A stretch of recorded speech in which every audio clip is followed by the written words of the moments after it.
Josh Allen looking deep, going deep.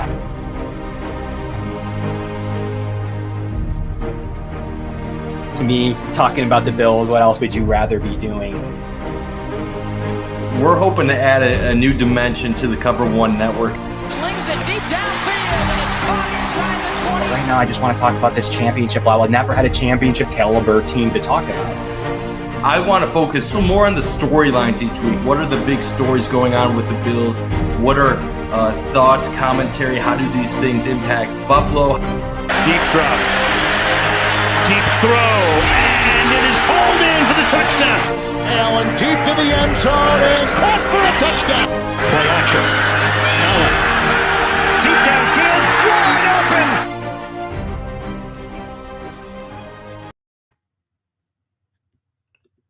Hello, everyone, and welcome inside the Going Deep podcast. I'm your host, Mike Bunt, joined by a special guest today, Tyler Rowland of Locked On Titans. Tyler, how's it going, man? It's going fantastic. I mean, it didn't go fantastic for the Titans on Sunday like it did for the Bills on Thursday night. But, man, I love football. Football, I always say, has been my religion since I was in kindergarten. So the season's back, and I can't be mad about that. So today, as many of you guys might notice, there's no Kevin. His wife gave birth to a wonderful girl on Thursday evening, Sophia Page. So congrats to Kevin. We're all thinking about him, and obviously his child got to enjoy a great Bills debut on Thursday night in a victory over the LA Rams. We've been talking on our show all off season, wondering, will the Bills step up to the challenge once the regular season gets underway? If Thursday's any sign of what's to come, it could be a very scary season for Bills opponents in 2022. Tyler, I just wanted to give a quick few thoughts on Thursday night's game. Josh Allen, just absolutely dynamite. 3 passing touchdowns, nearly 300 yards. The only thing that really held the Bills back in that game was turnovers. 4 turnovers on the night. Their defense was incredible. 7 sacks. Von Miller doesn't look a day over 25. 2 sacks himself. Jordan Phillips comes back to Buffalo, gets a sack and a half. Boogie Basham an INT. Dane Jackson starting at corner gets an INT, and Jordan Poyer gets one. Obviously, Bills fans are very psyched for this team, and Thursday night just gave them even more optimism. As a neutral observer watching that game on Thursday, what were your first impressions watching the Bills, and what stood out to you from that game, Tyler?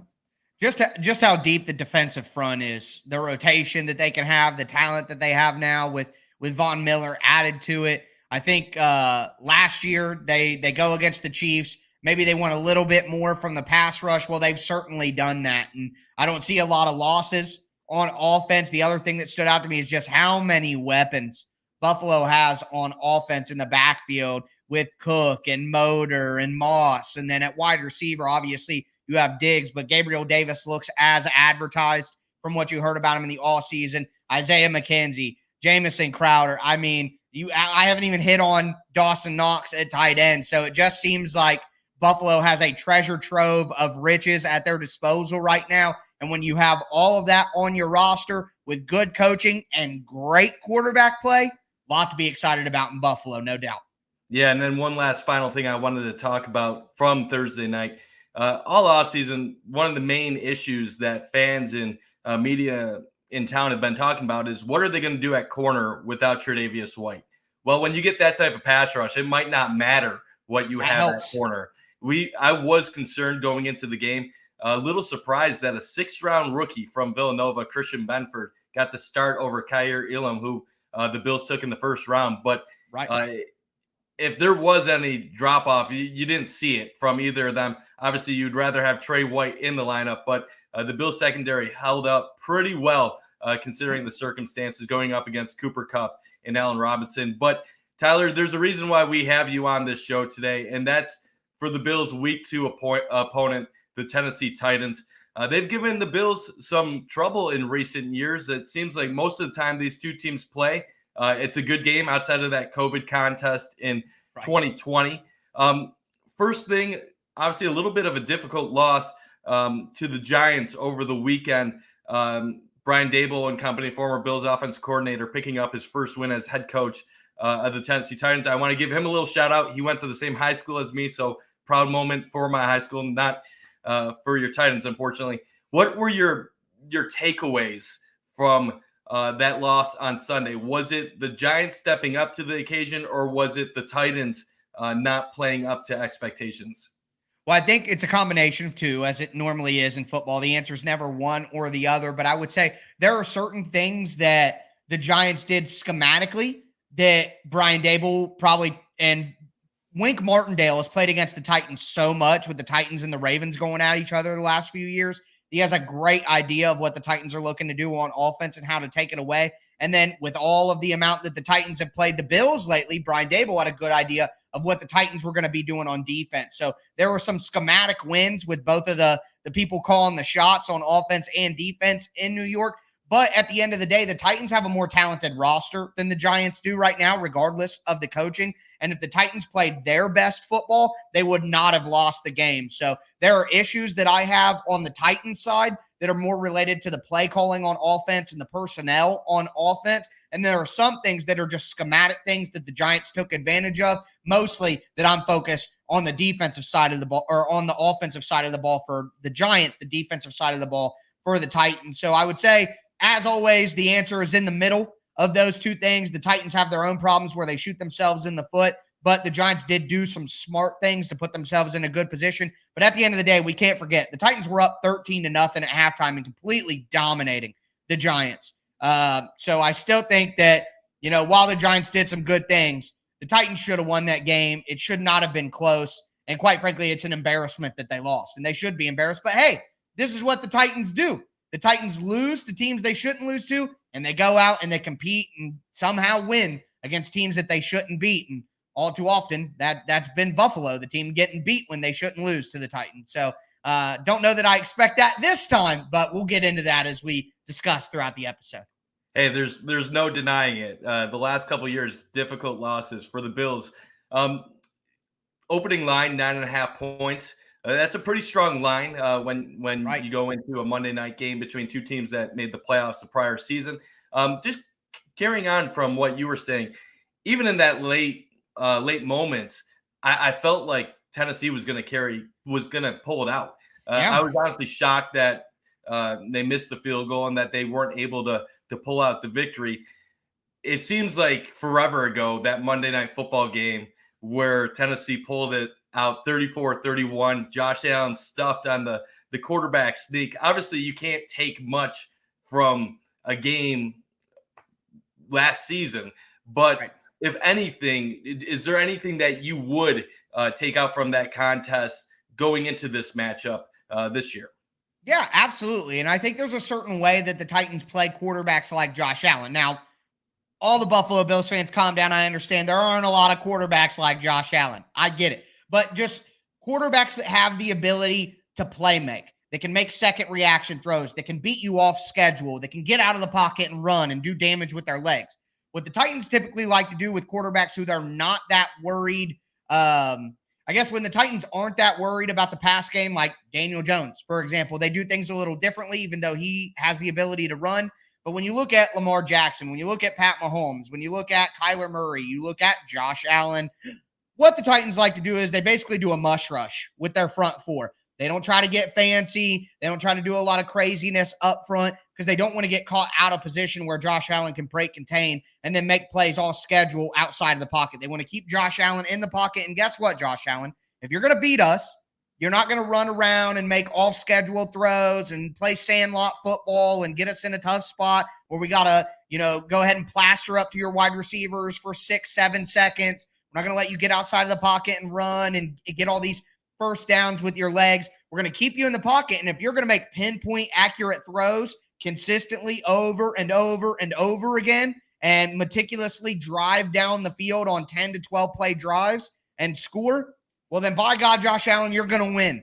But what the Titans do and what they've had success with against Lamar, against Mahomes, against Josh Allen, they've been able to mush rush, have good rush integrity where they don't get too far up the field past Allen and they don't get too hemmed inside so he can break contain. They do that. They play zone coverage. Everybody keep your eyes on the quarterback. and try to make turnovers, try to make plays on the ball, try to get Josh Allen to make a mistake, be a little inaccurate here, be a little inaccurate on the 7th play of the drive, make that one mistake where he holds the ball a little too long and the pressure ends up getting there. So the Titans want to rush 4. Now, the way that they rush 4 is the interesting part. Their simulated pressures is what they call it, and we can talk more about that as we go. But I think you absolutely can take from what the Titans have done the last few years against Josh Allen, because the philosophy will remain the same. We want you to have long 10 to 12 play drives and try to consistently make accurate throws and hope that eventually at some point during the time you make a few mistakes. And fortunately for the Titans in the last few years, not only has Josh Allen made a few mistakes here and there, but the Titans have been able to capitalize on them with an explosive offense that, unfortunately, I don't know if they could capitalize the same, even if they force the same mistakes. Yeah, that's an offense that doesn't have A.J. Brown or Julio Jones anymore. 2 players that gave the Bills fits last year in their matchup. And I like the point. Make the Bills earn it by going down the field, long drives, and extend things. The one thing that has been impressive and part of the evolution of Josh Allen, and at least towards the end of last year, is that he has finally gotten to that point where he is being able to anticipate what defenses are giving him, and he is starting to be more patient. He's taking the check down instead of going deep. He has shown the patience. Interceptions can still be a problem at times, as we saw on Thursday night. Obviously, the one not his fault, but still had 15 interceptions last year, which is a number that he's trying to work on. But that will be an interesting thing to watch for on Monday night. Another thing will be, will the Bills be able to run the ball against the Titans' defensive line? That was something that we really didn't talk a lot about last year in this matchup, because the Bills scored 31 points and Josh put up a lot of passing yards. But the Bills struggled with the physicality of the Titans' defensive line last year. Devin Singletary, their leading rusher, with 27 yards. So the Bills really couldn't get it going on the ground at any point. This offseason, they bolstered their line quite a bit. Ryan Bates, now a full-time starter at right guard. Roger Saffold in at left guard. And you could see against the Rams on Thursday Night Football, there's a little bit more of a physicality there with Aaron Kromer leading their offense. They're never going to be a team that's going to be a run-first attack, but they want to sprinkle it in here or there. Obviously, the Titans have Jeffrey Simmons, but their tackling on Sunday was an issue, and their edges didn't really get the job done at times. Is that something that you could be concerned on if you're a Titans fan, is based on how you played on Sunday going into this game? Oh, I think absolutely. And I think it's going to force the Titans to do some things that they don't want to do. So luckily for you and your offense, I literally just stepped out of watching the All-22 for about 6 or 7 hours.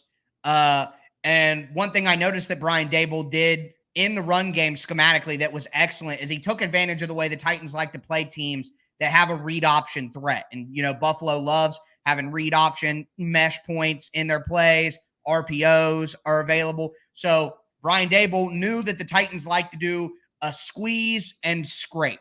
So what the Titans will do is imagine a 6-man defensive front, your 4 down linemen, your 2 linebackers. What the Titans will do is they'll have their edges, their defensive ends, squeeze down into the B gaps, and then have their linebackers scrape over top to the edges to guard the C gaps. What that does, it makes it easier to play the read option because you have your defensive end, who's usually the guy that's left unblocked in read option. That creates the advantage. You have him, no matter what, he's crashing down to the running back, crashing down in the B gap. The linebackers flow out, and they cover the C gap, and they can flow out and get to the quarterback if he keeps it. Well, the Giants knew that that's what the Titans like to do in those scenarios. So what the Giants were doing is they were having their play side, offensive tackle and guard and tight end, wash down. The edge is already washing down to squeeze into the B. So just get his momentum going the way that he's going already and push him into the middle of the formation. Then they were bringing a backside offensive tackle or a backside tight end or both, and they were having those guys pull to the front side to kick out the linebackers as they scraped over, or kick out the defensive backs as they moved up. What you're doing is you're creating a situation where it's easy to wash down your physical defensive linemen, and then you're getting big-bodied offensive linemen on linebackers and defensive backs at the second level.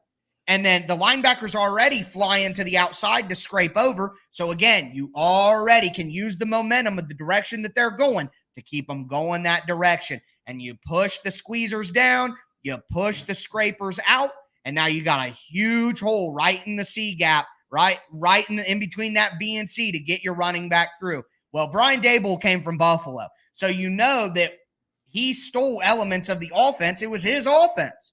So you have to think that Buffalo, who still runs a similar style offense to what they were doing with Daboll, is going to look at that tape and say, oh, if the Titans are going to squeeze and scrape, we're going to run those backside counters, those backside pullers, wash down, and have good success in the run game as well. The Titans are probably going to have to change their philosophy, and they'll probably know it. Will the Bills be able to adjust quickly to that and then start gashing through the middle because the edges are waiting outside? That remains to be seen, but you hit on it. The Titans' edge rushers without Harold Landry simply don't have the athleticism to hold up long-term. Bud Dupree, more of a powerful guy. Rashad Weaver, Danico Autry, more power players than athletic guys who can run on the edge and get sideline to sideline. I mentioned when Harold Landry tore his ACL a week before the season started, that he was what unlocked the Titans front, because what the Titans were doing is the Giants run a ton of RPOs, right? Well, the Giants would run twins to one side, 2 wide receivers, one outside, one in the slot, and then a third wide receiver on the other side. Well, because of the threat of the RPO, the Titans have to have somebody over the slot wide receiver. Well, you don't want to compromise your physicality too much. So what the Titans would do in the past is they'd run a 4-3 with 3 linebackers, but because of the athleticism of Harold Landry, he would be the overhang defender over the slot guy. Well, now the Titans are trying to do that with Ola Adaney, who's really a special teams player and a backup, or they're just going into nickel and having their nickel cornerback, Ugo Amadi, be overhang on the slot guy to take away the RPO. Well, when you do that, when you're a nickel and you commit your slot guy to being over the other slot, well, now you only got 6 men in the box, and you're going against 5 offensive linemen and a tight end. And now it's 7-on-6 if you count the runner. And now you're at a disadvantage. So the Titans are going to be in a tough spot without having Harold Landry to kind of fill that role and take that away. I'm not an NFL defensive coordinator. I don't get paid millions of dollars a year to figure out what to do next. All I can tell you is what I see. And I am very interested to see how the Titans want to play the RPO game and play the quarterback run game while changing their philosophy from what they did against the Giants, because Buffalo will tear them apart if they try to do that squeeze and scrape like they tried to do on Sunday against New York. So that is one thing that I'm thinking about that definitely does carry over, and then I'm worried about with the Titans and dealing with the run game of the Buffalo Bills. Yeah, it has to be noted, you guys were going up against Saquon Barkley, one of the most talented running backs in the NFL. So that is something important to note. But to see that renaissance on week 1 wasn't exactly expected going in. Another thing to note, the Bills right now are one of the teams that passes the most over expectation. The Giants, after 1 week, 3rd from the bottom. So although the Bills might sprinkle in a few things from what Tennessee allowed against the Giants, I would still expect the Bills to still be a heavy passing attack going into this game. Daniel Jones, while completed a high percentage of his passes, was not good on Sunday afternoon, in my opinion, watching him. No, he missed a lot of throws. He missed a lot of opportunities. The Titans had a few coverage busts. I can think one specifically. They had a fly pattern to the backside of the play. They had a strong side intermediate drag route over the middle of the field.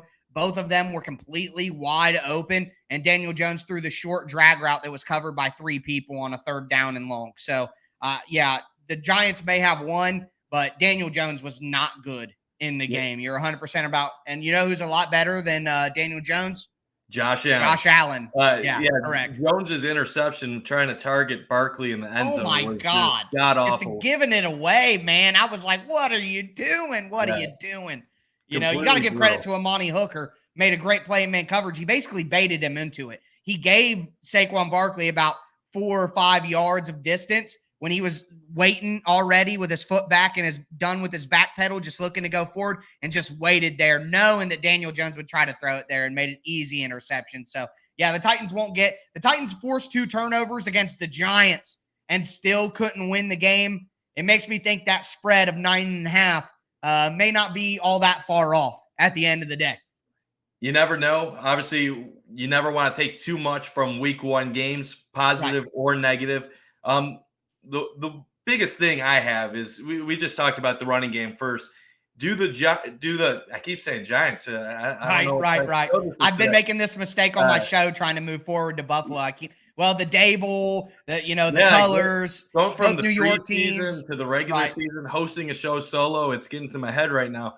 Right. Do the Titans have the dogs in their secondary to even slow down Josh Allen? When you're playing the Bills, you're going to give up points, but can they hold them underneath 30?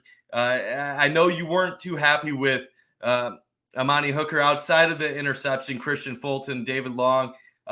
There was we talked about the tackling woes that they had, but there was some issues that they had overall outside of Jeffrey Simmons, who, like I said, lit it up, 2 sacks, Weaver 2 sacks, and Bud Dupree added 1. But do they have the guys now to slow down the Bills enough to hang in this ball game?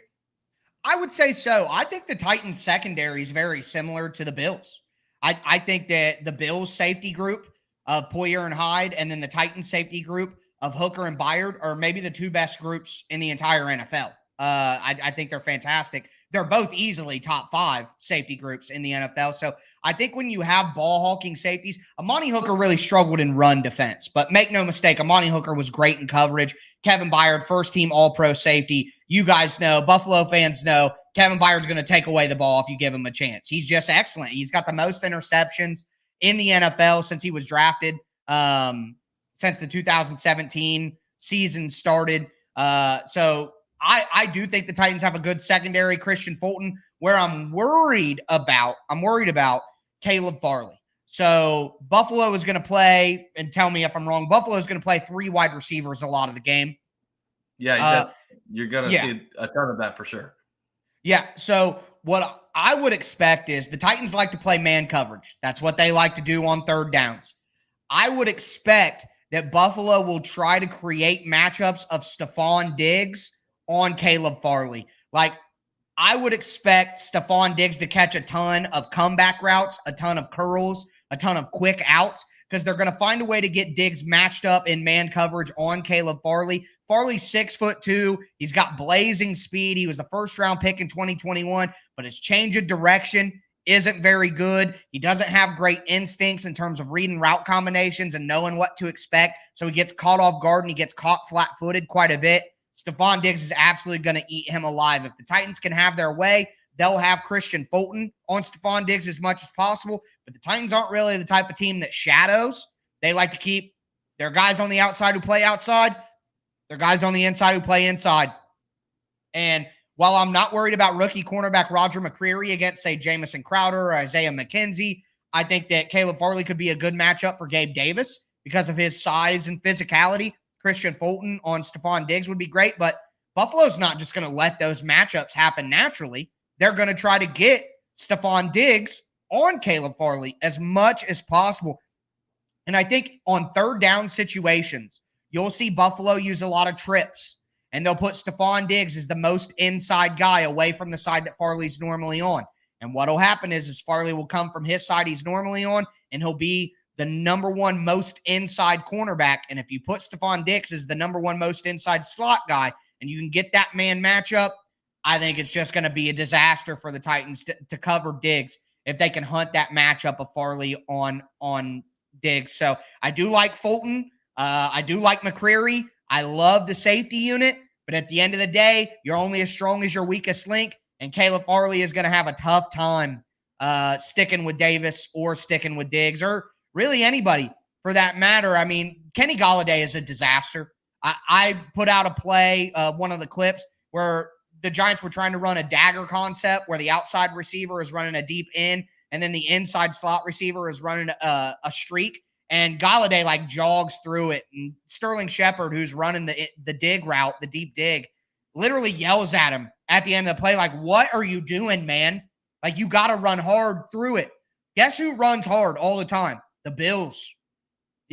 So I just think while I'm pretty confident in portions of the Titans secondary, again, the weakest link theory, I think Caleb Farley's going to struggle, and I think the Bills are going to find ways to get their best options on the Titans' worst option at corner.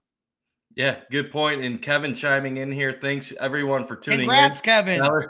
Tyler's one of the best in the business. So, Kev, I hope I'm doing good so far with you watching here. But we'll get to the defense in just 1 second here. I just wanted to remind everyone watching that isn't already a premium member of Cover One Pass to make sure to get some access here. All the guys, Eric Turner, Greg Thompson, some amazing coverage here. They go beyond what you see on the field. They go into the X's and O's. Some great things with the Cover One Pass right here. Make your play, $57 a year.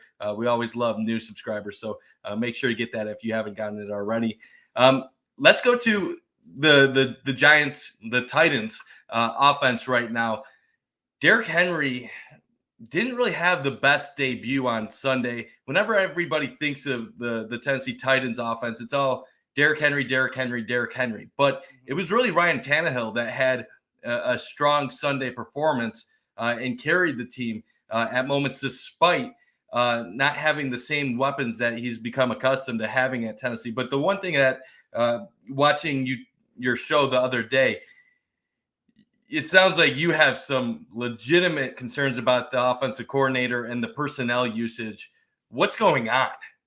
Okay, well, I'll start from the top back to the bottom. With Derrick Henry, he's rusty. I don't know if he'll ever be, the conversation of, is he Derrick Henry? Will he ever be to that level again? I don't know about that. You can't know that, and guessing on that, I don't think is very smart. But what I can tell you is he is rusty. He's not running with the same speed. He's staying a little hot. You saw, I'm sure, some highlights. He got taken off his feet a few times by defenders because he's running high. He's running high. He's lifting his feet up. When you're a running back, you want short, choppy steps. Keep your legs pumping. Keep your legs moving. What you don't want to do is have long, elongated steps and run high so you can lose balance. Derrick Henry's running high right now, and the big problem is he's missing holes. I put out multiple clips on Tuesday on my Twitter account at TicTacTitans where Derrick Henry is simply missing the hole. He's not cutting back when there's a wide open cutback. There's a design cutback on a play. He's not hitting it. He's bouncing outside. So I think he's just a little rusty on how to read the holes. And again, he didn't play from week 8 all the way until January. Played one game against the Bengals where he was also rusty and coming off injury, and then didn't play again throughout the entire preseason. And this was the first regular season action he's seen since Halloween of last year. So I'm not willing to say that Derrick Henry's cooked or anything like that, but I think he certainly is rusty. And I don't know if that just flips overnight against the Bills in week 2. It may take a month and a half for him to really get back into form if he could stay healthy and see the holes the way that he needs to. With Ryan Tannehill was good. I'm not willing to say that he carried them at any point because he was good. He made the plays that were there. But the problem with a guy like Ryan Tannehill, Jimmy Garoppolo, Kirk Cousins, even a guy like Dak Prescott on the high end of those things, those sorts of players, they don't lose you the game when they play their best. When they play their best, they don't turn over the ball. They take what's there, but they also can't go win you the game. So when the Titans needed somebody to make a play, make a second reaction play, go off schedule, roll out, find somebody in the scramble drill, drill one in a tough spot, find somebody who wasn't your primary read or your secondary read, hold in the pocket just a split second longer to see the third read coming open over the middle of the field. Tannehill just doesn't do that either. So he was good. But in the NFL, when you have guys like Josh Allen and Pat Mahomes and Lamar Jackson and Aaron Rodgers and Tom Brady and Justin Herbert and Joe Burrow, Sometimes you need your quarterback to be great and transcend the play calls and transcend the personnel and lift all boats. Sometimes the play isn't open. Sometimes they called a man beater against cover 3. Sometimes nobody's there. And Josh Allen scrambles around and he waits and he looks and he takes off, or he waits just a second, gets out of the pocket, launches one downfield and finds a guy. Like, all of those special plays that you guys see on a weekly basis from Josh Allen, the Titans don't get those. So it puts you behind the 8 ball when you got to be perfect with the scheme. You got to be perfect with the O-line. You got to have weapons that separate all the time, because the quarterback isn't going to make a ton of special plays. So everybody else has to make special plays.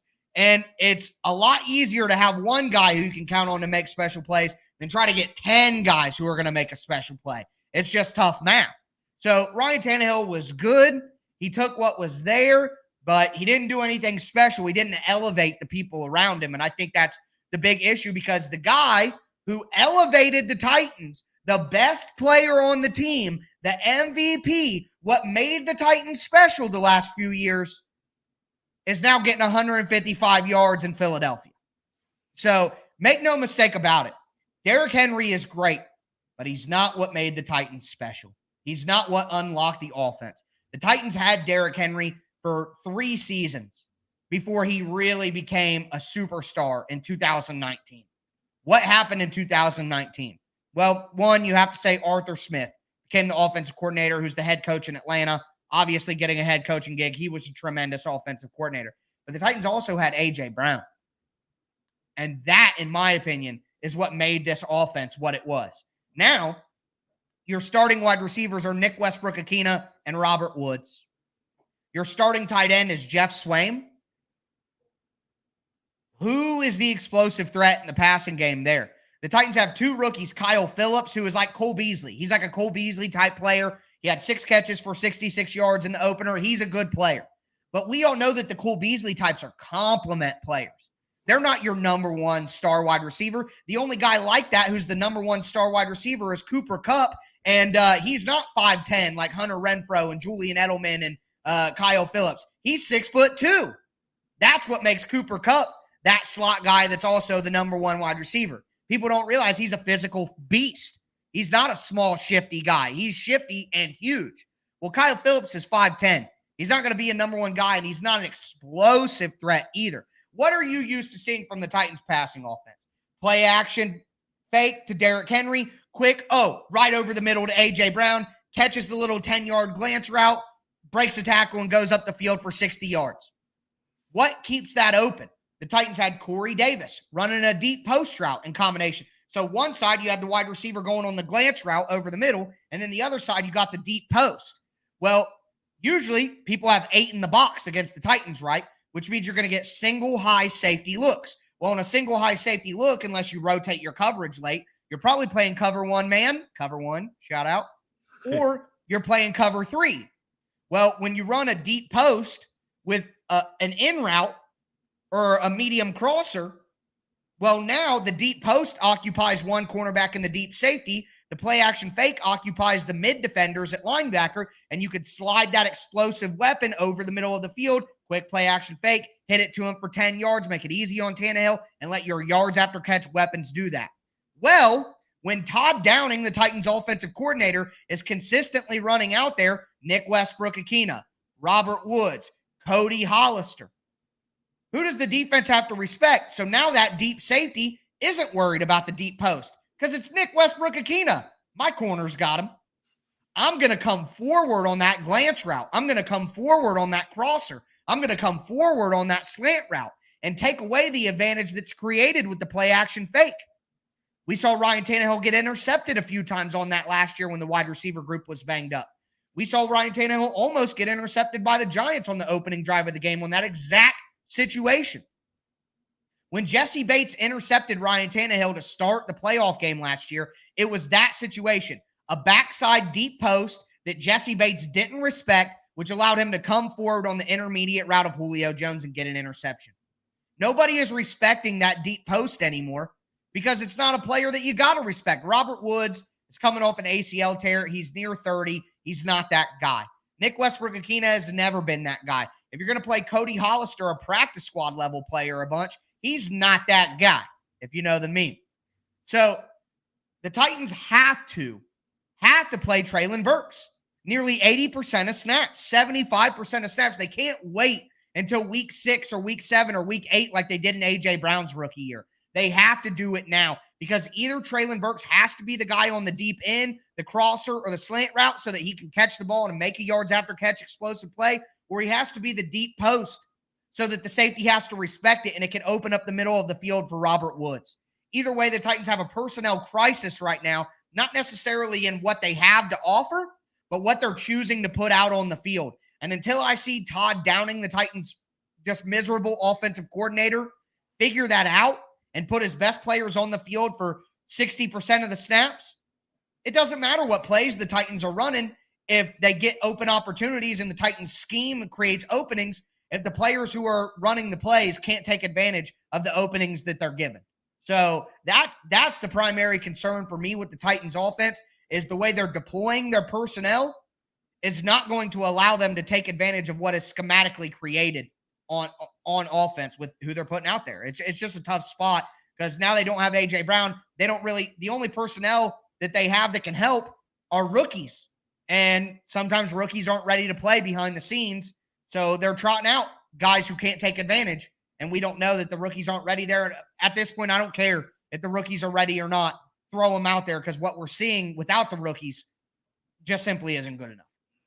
Yeah, that's a lot to take in. And that's – if I was a Titans fan, that'd be pretty disappointing to hear, especially when you had a guy like A.J. Brown who was uber talented and allowing you guys to do all the things that you did on offense.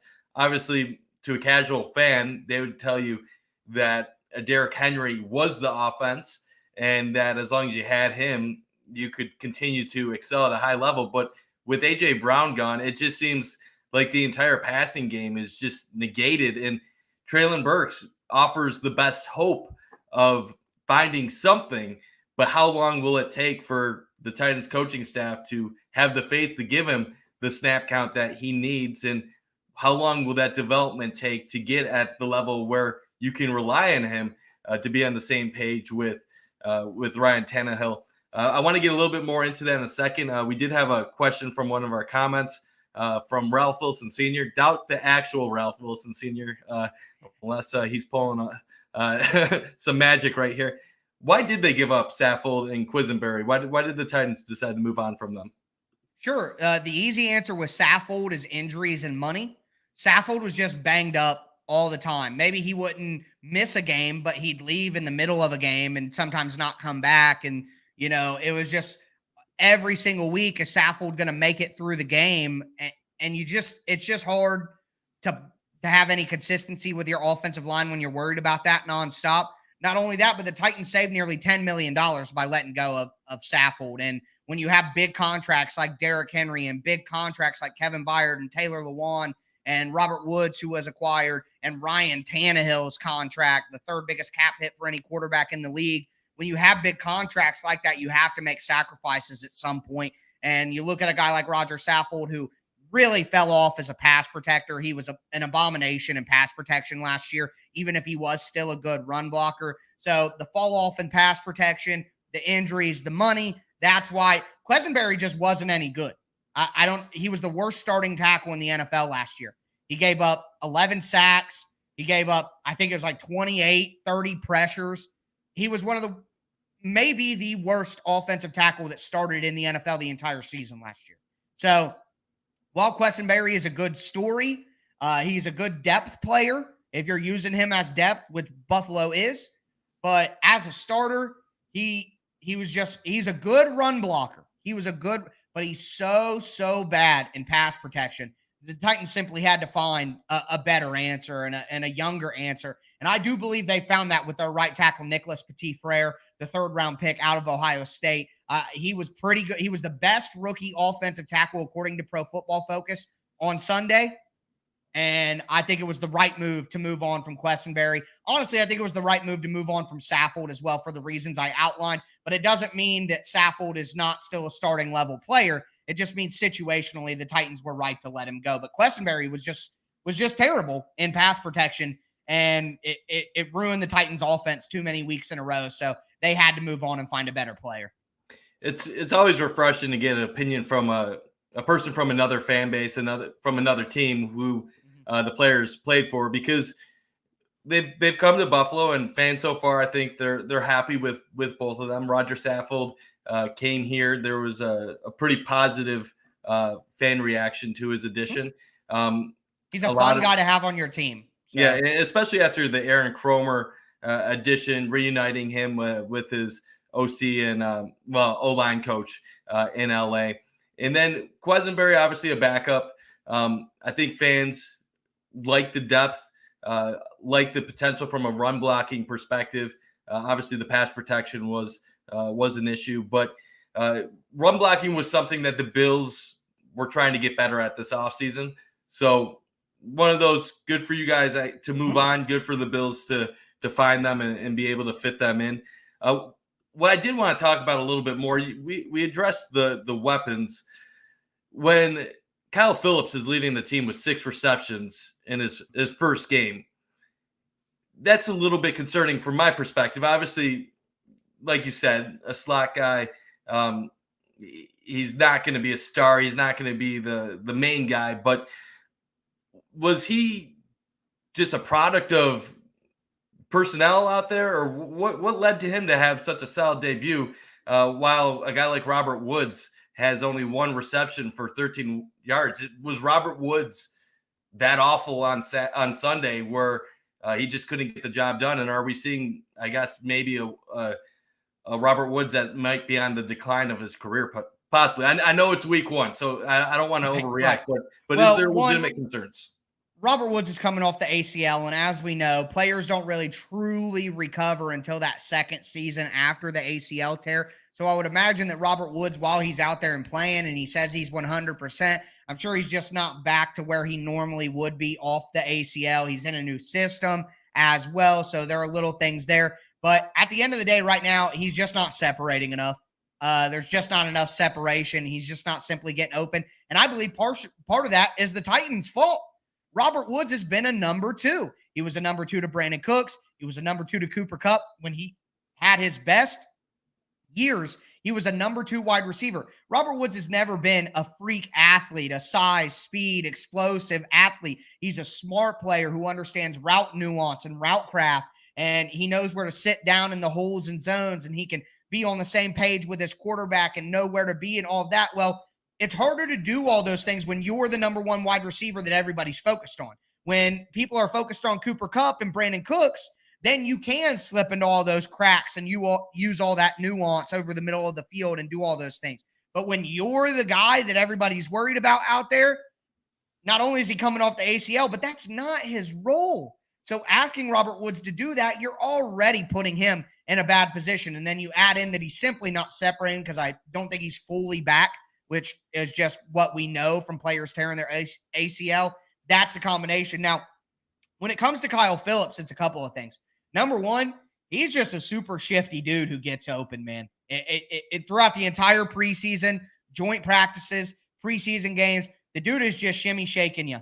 There's no way around it. He went up against Darnell Holmes and just gave him fits all day on Sunday. There's a specific release package that he put out there that I put out on my Twitter. He's lined up tight to the formation, man coverage with the slot. He boom, boom, boom, gives him the shimmy to the outside, fakes inside, cuts back outside, gets around him, and then runs a what I would call a shallow post route over the middle, and Tannehill hit him with an absolute dime. He just gets open consistently, and when there's nobody getting open, because you have Nick Westbrook-Akina and Robert Woods out there and Jeff Swaim, when nobody's getting open, at some point, you're just like, screw it, I got to try to go to Kyle. And from what we know from Ryan Tannehill's career, he is at his best when he has a player like that. Jarvis Landry was like that in Miami. The Titans had Adam Humphries for a little while with Tannehill in 2019, where he hit Humphries on a ton of different things. So I think a player like that is Ryan Tannehill's safe place. You know what I mean? So not only was the only guy getting open, but Ryan Tannehill has a predisposition to look for that slot type of guy. It's someone he trusts. And There were a few times where he threw the ball to Phillips and he missed other open players because he just wanted to get the ball to his guy where he feels comfortable, his safety option. And that's Kyle Phillips. So I would expect that to continue, quite honestly. And there are going to be the Giants late in the game. They started having a linebacker chip Kyle Phillips in the slot because they're not worried about the Titans tight ends. They're not worried about the other wide receiver options. So we're going to chip your slot receiver so that he doesn't get free. And I would suspect that the Titans continue rolling out the personnel groups that they did on Sunday. The teams will continue to just shut off the water to Phillips. And there's nobody else if Burks isn't on the field to win one-on-one. And quite frankly, Burks is a rookie without a very advanced route tree. He may not be able to win one-on-one consistently right now either with his route running. It's more of he's going to be able to take advantage of the things that are open schematically within the Titans play action offense. But one-on-one and pure passing situations, I'm not even convinced that Treylon Burks can get adequate separation consistently. So I think teams are just really going to focus in on Kyle Phillips. I'm sure Buffalo will. It'll make it tough on the Titans, but they're not giving themselves a chance if they don't at least put Burks out there for 70% of snaps. Yeah, completely agree. Just want to get to a few more players, and then from there, I want to go into your keys to the game, how you see this playing out, and if you're willing to making a prediction. I know it's Tuesday. We got 6 days before. I'm ready. You're all right. I got one in my mind. But the final players I kind of wanted to talk about, having listened to your show yesterday. Austin Hooper was atrocious on Sunday. You expect so much more when you bring in someone that's considered a quality tight end in this league. When you have Jeff Swain leading all skill players in snaps, and to me, that's a little bit of a concern. And then the only other player I really wanted to talk about was Hilliard. He really did have a couple nice plays, a couple receiving touchdowns. Won't really add too much in the run game, but from a receiving back, he can make a few plays here and there. What are your thoughts on the tight end play first off? And then does Hilliard have a chance to be that kind of under the radar contributor that keeps making plays against the Bills this upcoming Monday night? I think it's a schematic situation. So Wink Martindale, the defensive coordinator of the New York Giants, came from the Baltimore Ravens. If you know anything about Wink Martindale's scheme, it's a high pressure scheme with a ton of man coverage. The Titans expected that, and they knew that if they lined up Dontrell Hilliard in the backfield, they would get a one-on-one matchup with a linebacker. The Giants don't have very athletic linebackers, so it was an easy matchup to take advantage of, and the Titans did that. That was really the only thing that they took advantage of throughout the day schematically, is getting a linebacker one-on-one with Hilliard and throwing the ball to Hilliard out of the backfield. Well, guess who has more athletic linebackers than the Giants? Once again, the Buffalo Bills with Matt Milano and Edmonds.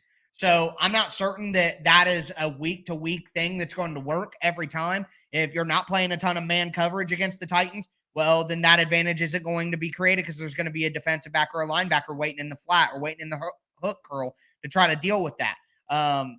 And also, though, I think that Hilliard, while being a faster and speedier guy than Derrick Henry, he doesn't really read holes all the time that well either. He missed an easy hole that he could have run through and got more yards. And Mike Vrabel talked about this. This isn't just some guy on the couch saying that, oh, these running backs missed their hole. Mike Vrabel said that the running backs left a lot of yards out on the field on Sunday. The head coach of the team said that, and he said Henry was included in that. So I'm just spitting it to you straight. The Titans running backs missed opportunities. And if Dontrell Hilliard isn't going to get man coverage on a linebacker, is he really going to be able to have that kind of day? And if he's missing holes in the run game when you try to bring him in as a compliment, is it really that big a deal? I don't know. I think if teams try to play a ton of man coverage on the Titans, which they did last year, the team said, we're not worried because the Titans, A.J. Brown was hurt most of the year. Julio Jones was hurt most of the year. Marcus Johnson went out early with a hamstring. Chester Rogers is a practice squad level player.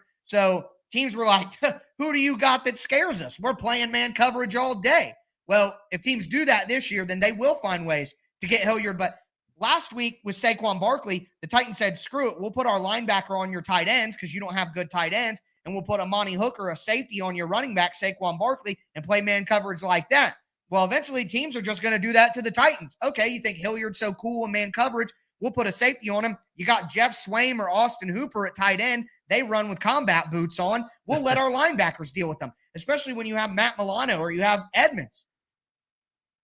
One of those guys can cover Hooper or Swaim, and then you can have Poyer or Hyde guard Hilliard out of the backfield, and that's no matchup that you're going to take advantage of like they did against the Giants. So there are just easy ways to stop that one advantage that the Titans were able to create, to where I don't think it's going to be a week-to-week issue where we got to talk about Dontrell Hilliard. What I would say is if the Titans get down by 1 million, the Titans they'll go pure pass, and they'll just start dumping it off to the running back. And like fantasy-wise, maybe Hilliard gets like 6 catches for 30 yards, and he's a good flex option in a down week in fantasy. But week-to-week, I don't think we need to talk about like Dontrell Hilliard or some playmaker or something like that. It's just a schematic thing that the Titans found in week 1 that I don't think teams are going to give them going forward. Gotcha. Now to the fun part of the show, making the picks. Give a few reasons why.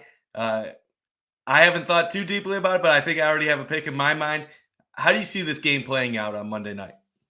Well, luckily, I have recorded my crossover Thursday. I know that a lot of Bills fans know Joe Marino from Locked On Bills, so that show will be going up on our accounts on Thursday, and that allowed me to kind of flesh out my thoughts on this game and get to a prediction. I do think the Titans cover.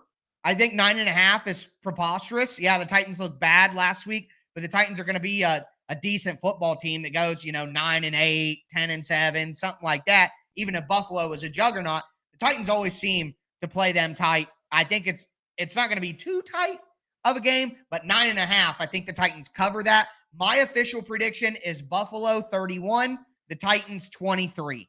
I think that's where it lands. The Titans aren't able to capitalize in the red zone. They get a couple of field goals. The Bills scoring more often than the Giants will create more opportunities for the Titans offense to get points on the board, even if they can't keep pace. I do think the Titans get a turnover at some point. They'll find a way, and that'll set them up for one of their touchdowns. I think they scored 2 touchdowns. But at the end of the day, I think that Josh Allen is an improved quarterback. I think that the Titans don't have the athleticism on the edge to deal with the way that Buffalo plays offense. And then I think on the offensive side of the ball for the Titans, they simply don't have the playmakers to keep pace. They just simply don't. The offense will be stymied too often, and it'll be tough for them. So I think the Titans put some points on the board. They'll get a couple of field goals in the second half, maybe get a touchdown. But I think 31-23 with it not really feeling that close is probably the way the game's going to go. But hey, man, as Titans fans will tell you, there is nothing more Tennessee Titans than losing embarrassingly to the Giants in week 1 and following up by beating the Bills on Monday Night Football on the road. That is what the Titans do. I don't see it this year with no A.J. Brown and no Harold Landry, but I can't tell you I'd be shocked. But 31-23 is what I got to go with right now. Hey, that's a respectable pick, and a lot of our commenters appreciate you being on the show today. Got a lot of comments appreciating your honesty and your expertise. Well, you guys say honesty, and the Buffalo fans say they appreciate the honesty, but the Titans fans say I'm a hater. So I guess at least one fan base appreciates the honesty. Titans fans don't necessarily want to hear it. I think the Bills will end up getting a 10-point victory. I'm going to go 27-17. I respect the Titans. I think part of Bills Mafia, for whatever reason, does not give Tennessee the due that they deserve. The Titans had the best record in the AFC last year, and whether or not there was some luck involved, a 4th down stop on a QB sneak, it still happened. And the Titans did finish with the best record. Things didn't go the way they wanted to in the playoffs, but you can't take that away from Tennessee. And the Titans have won the last 2 times against the Bills. Before that, even beyond that, the 2018 game, the 2019 game, there's other good contests between these 2 teams. And I'm not one that's going to automatically anoint the Indianapolis Colts with a near 40-year-old quarterback over Tennessee in the AFC South. I think the Titans are still more than capable of making the playoffs. I don't think they're as dangerous as what they have been in past years. Obviously, that's the understatement of the year without A.J. Brown part of that offense anymore. But Mike Vrabel is a hell of a coach, and he finds a way to win games, even if he doesn't do it the way that modern NFL would say is the most stylistically appropriate. But he finds a way to win games. And really, my view of this game is I think Tennessee just doesn't have the dogs to keep up with Buffalo when it's all said and done. I think you guys, I think the Titans have a quality defense. I think that's a defense that's going to keep them in most games this year, but it's going to be hard for most teams in the NFL to have the firepower to keep up with the Bills. Last year, I don't think was a fair view of the Bills offense. They honestly, they had decent numbers, but the regular season was not dynamite by any means. A lot of bad weather games. Josh Allen wasn't at the top, but once they got close to the playoffs, New England game was nuts. Just crazy. I mean, right. You got the Monday night win game, 50-mile-per-hour winds, and then you got the playoff game where it's -7 degrees. We're 7 for 7 in scoring touchdowns. Something clicked for this Bills team late in the season, and I feel like that evolution of Josh Allen, the being able to find their rushing attack has really changed the expectations of this Bills from being a dangerous threat to Kansas City to a team that many now think might be the Super Bowl favorites. We'll see. The Bills last year, as you know, they either killed teams or they lost one-score games. If Tennessee can keep this close, they might have a shot at pulling it out late. But I see the Bills getting off to a hot start and end up pulling it off. I think at the end of the day, if the Titans win the game, it's because Buffalo shot themselves in the foot. They made silly turnovers. They need probably like 3 turnovers on offense, a couple of blown coverages or blown assignments that allow explosives on the defensive side of the ball. This isn't going to be a game where both teams are just going back and forth and it stays close. And no, it's going to take some major mistakes from Buffalo to keep Tennessee in it. And I think at the end of the day, the reason that we get some decent games here is both teams have good head coaches who make sure that their teams are prepared. Both teams have accountable players who play physically and play hard all the time. And as long as you have 2 teams that do that, no matter how the game comes out, we're going to get good football and it'll be enjoyable to watch. Absolutely. Well, Tyler, I enjoyed your appearance. First time talking to you. I'm glad that Kevin was able to set this up for our show today. Before we wrap up, just talk a little bit about your show, what you do on a daily basis, so all of our audience can find you and get your Titans expertise on a daily basis. Well, I do host the Locked On Titans podcast, the #1 daily Titans podcast in the world. Boy, it feels good to say that. I know it's a little self-serving, but it is true. That's Monday through Friday on all platforms, including YouTube. Obviously, I do a Rewatch Wednesday episode. It goes up on Tuesday night on YouTube where I really dive into the film. So I feel like that's always beneficial for the opposing team's fans too, because I'm talking about what your team did schematically against the Titans while also talking about what the Titans are doing. I do a film thread on Twitter at Tic Tac Titans every Tuesday. Again, for opposing teams fans, you still get to see what's going on schematically with your team, even if it's with a Titans slant. So Locked On Titans podcast, free and available Monday through Friday. Tic Tac Titans, because I focus on the X's and O's. I know it's corny and cheesy, but I'm a corny and cheesy guy, and I'm proud of it. I love corn and I love cheese. So, hey, what's the hate there? But yeah, so you can check out my Twitter account with the podcast. I write an article that's film centric every single week for the USA Today on the Titans Wire. So you can check that out. Obviously, after the Titans play the Bills, I'll have something that'll have a lot of good nuggets for Bills fans to enjoy as well. So Locked On Titans podcast, Tic Tac Titans on Twitter, Titans Wire for USA Today. That's where all my content is. But either way, and no, Steve, I'm from Ohio, not Pennsylvania, but close enough.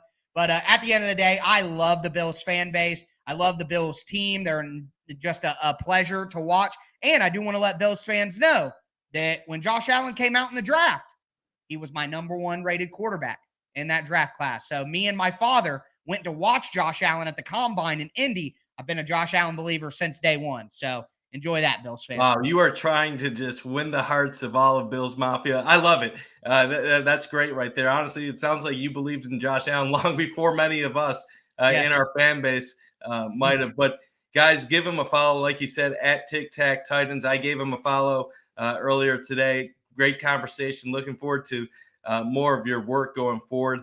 This is going to be a fun Monday night football home opener in Buffalo. The crowd's going to be lively. I love the engagement between these fan bases in recent years. Yep. I know it sounds weird to say that we got a mini thing going on between the AFC East and the AFC South team, but going back to the Titans fan contest, winning the vote, there's always that little hostility between the two fan bases going all the way back to Music City Miracle. So, well, I've been real nice, Mike. So I just want to say that Josh Allen didn't slip. Jeffrey Simmons ate his lunch. So I'll leave on that since I've been so nice. Well, appreciate the appearance. It's going to be a great game Monday night. And everyone watching, that's Bills Mafia. Hopefully we'll have Kevin Masseri back next Tuesday, and we will have a lot to recap then. So make sure to tune in next week for the Going Deep podcast. Have a good night. Josh Allen looking deep, going deep.